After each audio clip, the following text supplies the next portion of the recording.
Dengan gerakan cepat, kakek tua ini melumpuhkan seorang pria dengan menusuknya tepat di kakinya. Kemudian si kakek beralih ke target berikutnya, dan saat targetnya itu berbalik untuk menusuknya, ternyata pria tua ini lebih dulu menahannya dan kemudian menusuk targetnya itu berkali-kali tanpa menunjukkan ekspresi sama sekali. Kakek ini dijuluki Shadow, salah satu pembunuh paling berbahaya di dunia. Setelah berhasil menghilangkan target-targetnya, dia kini ditemukan polisi di sebuah pasar. Tapi kemampuannya dalam membaca area sekitar sangat kuat, sehingga setiap gerak-gerik intel yang ada di sekitarnya dapat terdeteksi olehnya. Kini ia melihat seorang gadis muda yang tingkahnya sangat mencurigakan, di mana wanita muda ini memiliki misi untuk mendapatkan rekaman wajah Shadow melalui pantulan air. Tapi bukan Shadow namanya kalau tidak waspada, dan berhasil menghindarinya. Polisi muda itu segera melaporkan ke atasannya melalui alat komunikasi rahasianya.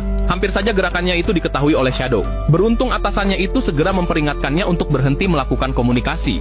Merasa aman, Shadow pun melanjutkan jalannya. Tapi polisi masih berusaha untuk mendapatkan rekaman wajahnya dengan mengontrol kamera pengawas yang ada tepat di atasnya. Lagi-lagi Komandan Jackie dengan sigap memperingatkan para bawahannya untuk menyetop gerakan kamera pengawas tersebut. Dan sekali lagi mereka berhasil lolos dari perhatian pembunuh kejam itu. Untuk menemukan tempat tinggal Shadow, gadis tadi melanjutkan penyamarannya dengan terus mengikutinya. Tapi apakah kali ini penyamarannya akan terbongkar?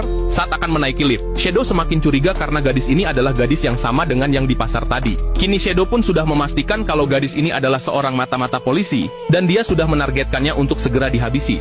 Jackie yang sadar kalau anggota timnya itu dalam bahaya, segera menyusulnya. Saat liftnya mulai terbuka, si gadis segera masuk dan disusul Shadow di belakangnya. Beruntung sang Komandan Jackie ikut masuk ke lift itu dan menyamar sebagai ayah si gadis. Ia dengan santai melepas alat komunikasi anggotanya itu. Shadow yang masih curiga, memanfaatkan kesempatan menekan tombol lift sambil memeriksa telinga si gadis dan tidak menemukan alat komunikasinya. Lalu mereka berdua pun langsung menuju ke lantai paling atas. Tapi Shadow tidak mudah untuk dibodohi dan membiarkan mereka pergi begitu saja. Ia berhenti di pintu lift dan mengamati ayah dan anak perempuannya itu. Kemudian dengan santainya mereka berdua menuju ke suatu pintu, di mana Jackie telah mempersiapkan alat untuk membuka pintu tersebut, seolah-olah kalau tempat itu adalah tempat tinggal mereka, guys.